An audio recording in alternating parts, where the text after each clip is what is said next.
Estimados estudiantes, estamos continuando con lo que es el área de cívica para los estudiantes de quinto de secundaria. Hemos avanzado, si se acuerdan, hemos empezado con lo que es cívica, lo que es la parte de, no se olviden del concepto, ¿no? Que la cívica prepara al estudiante para ejercer deberes y derechos dentro de la sociedad con valores para una convivencia armónica. Hemos visto lo que es la parte de los deberes, artículo 108 y los derechos, artículo 15 al 20. También lo que es la parte de la ética, la moral, el bien y el mal y todos los aspectos. En la anterior clase hemos visto lo que es la parte del pensamiento político. Han visto a John Locke, Thomas Hobbes, Montesquieu, Rousseau, Voltaire, pensamiento inglés, pensamiento francés. Han visto que la democracia, la parte de la dictadura, todos los aspectos. Ahora vamos a entrar a lo que es el liberalismo. Esto del liberalismo es muy importante y esto creo que tomen bien en cuenta. ¿Por qué? Porque hay una pregunta que os voy a hacer sobre esto. El liberalismo en Bolivia también es un proceso que llega el año 1900 a 1920 con los liberales. Como dice Carlos de Mesa, por autonomacia está ahí José Manuel Pando, está Ismael Montes, está Guerra. Son presidentes que realmente son liberales. ¿Qué son los liberales? Son presidentes que traen modernidad a Bolivia. Esos presidentes traen lo que es la luz, el agua, los ferrocarriles. No son conservadores, tampoco son pacifistas, son liberales, así por autonomía, ven el desarrollo de la sociedad. Pero ¿de dónde nace el liberalismo? Partamos de un concepto claro que lo he leído recientemente que dice que es una doctrina política, económica y social que va a la libertad de quién, de nosotros, del individuo. Es libre, dice el individuo. Y va a lo que es, dice que el Estado tiene poco el Estado observa a nosotros mismos, a la sociedad en el aspecto económico y social. Por eso viene el dejar hacer, el dejar pasar, la oferta y demanda, la libre contratación. ¿Pero de dónde viene? El liberalismo tiene antecedentes, como todo, como ustedes han visto, la cívica, lo que es los pensamientos políticos, siempre tiene de dónde viene, de dónde nace. Y aquí están los antecedentes. Tenemos tres aspectos muy importantes, que es el Renacimiento, la Reforma Protestante y el racionalismo. Partamos de lo primero, el Renacimiento. Sabemos que vivíamos en la Edad Media, una etapa del oscurantismo, donde el arte, la ciencia, los avances científicos no eran bien vistos. El que hacía avances científicos era un hereje, era un brujo, era quemado en sus tiempos. Es por eso que la ciencia, el arte era mermada, estaba en lo oscuro. Es decir, cuando vos estás en un lugar, en un cuarto oscuro, no ves ni tu nariz, estás así, el ser humano estaba así. Pero nace lo que es el renacimiento del ser humano, del hombre, el humanismo. Nace el arte, la literatura, la ciencia, empezamos a crear cosas. Ahí tenemos la contraparte, ¿no? Con lo que es Dios. Dios nos crea, Génesis 1.26, pero ¿qué hace el ser humano? El ser humano crea cosas, el ser humano hace, se manifiesta. No se olvidase que cultura es las manifestaciones que el ser humano realiza en todos los aspectos. Todo eso es cultura. Después viene la Reforma Protestante, Martín Lutero, 1517. Martín Lutero, un hombre del clérigo allá en Alemania, de que él lo que hace es analiza lo que es la Biblia, lo analiza. Es decir, él ve las cosas positivas y las cosas negativas de la Biblia, es decir, en sus postulados. Él habla de que a veces nosotros estamos andando mal en el aspecto de la fe. Es por eso que él es considerado como un hereje por la Iglesia Católica en sus tiempos. El Papa León II lo quiere quemar, pero el Martín Lutero lo que nos hace ver una realidad muy diferente a lo que es la Biblia en sus tiempos.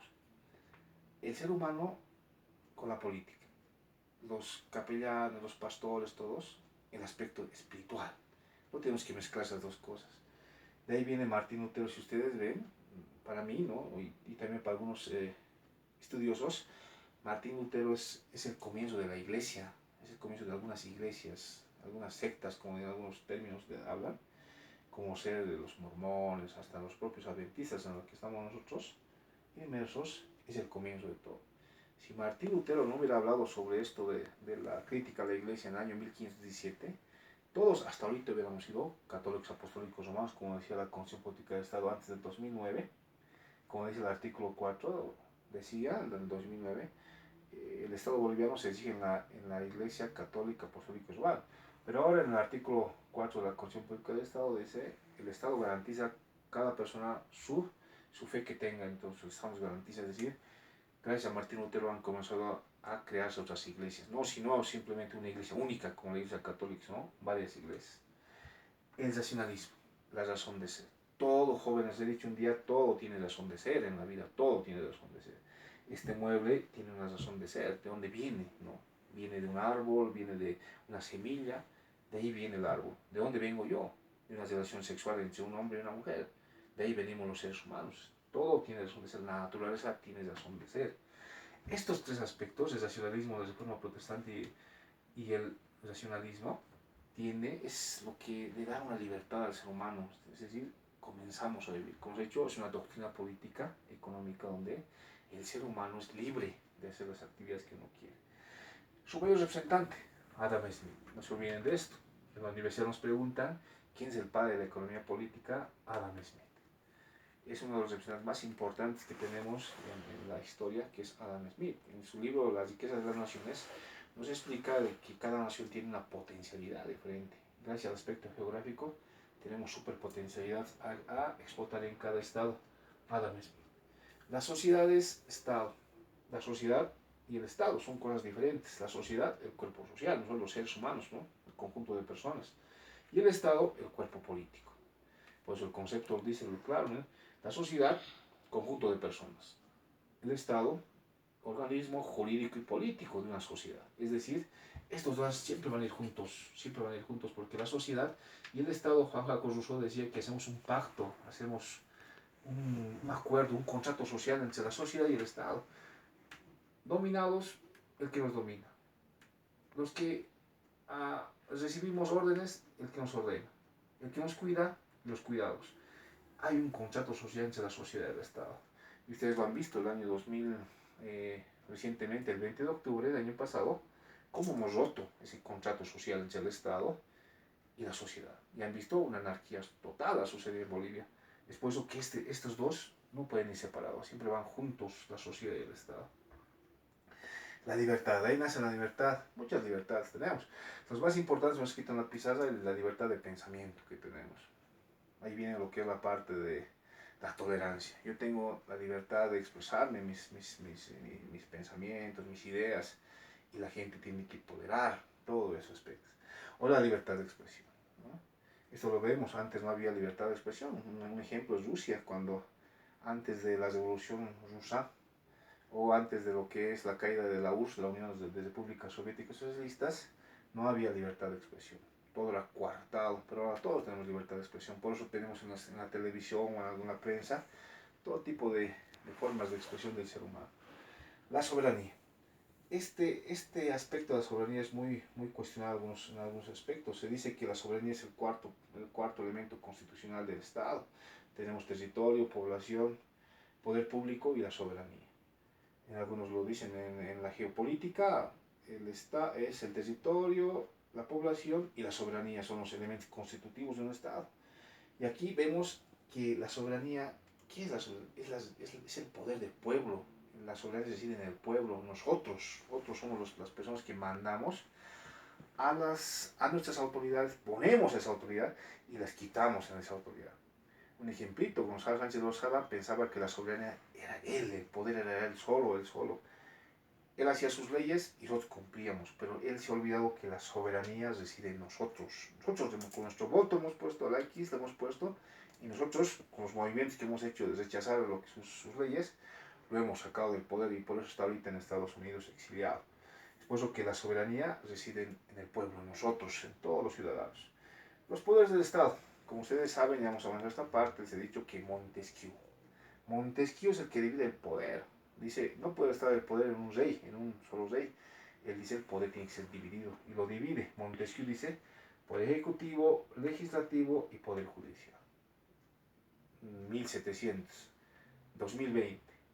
En Bolivia tenemos todavía esto, pero ya son 4 órganos, órgano ejecutivo, órgano legislativo y órgano judicial. Como les decía, en 1825, Bolivia, en la Constitución de 1826, nace con 4 poderes: poder ejecutivo, legislativo, judicial y electoral. 1831, Santa Cruz, en su Constitución de 1831, él quita el poder electoral simplemente tres poderes. Constitución del 2009, Evo Morales vuelve, pero ya no son poderes, sino son órganos, y son cuatro.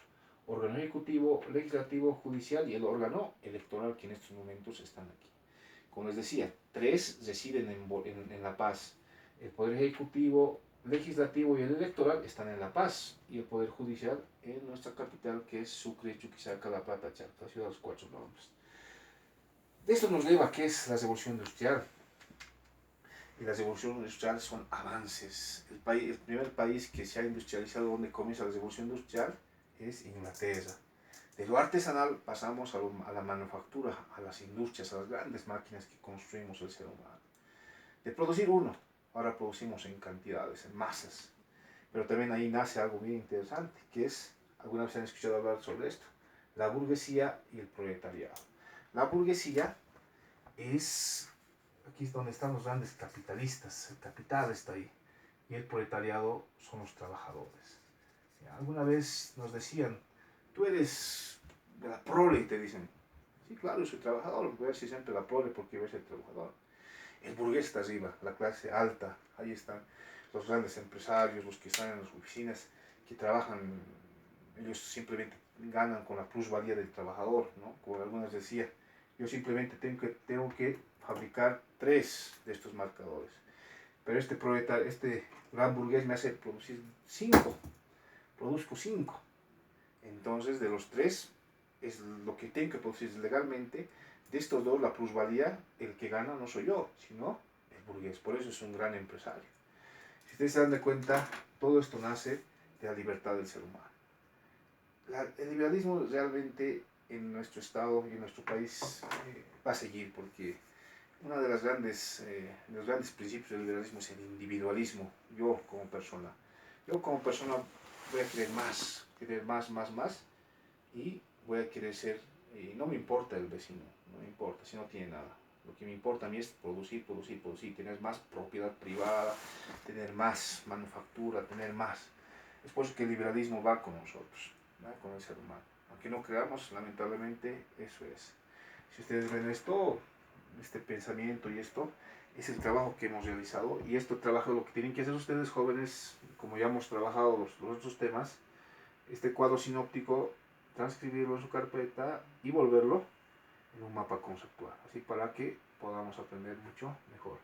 Esto es el tema, estimados estudiantes de quinto de secundaria, sobre el liberalismo en el área de cívica.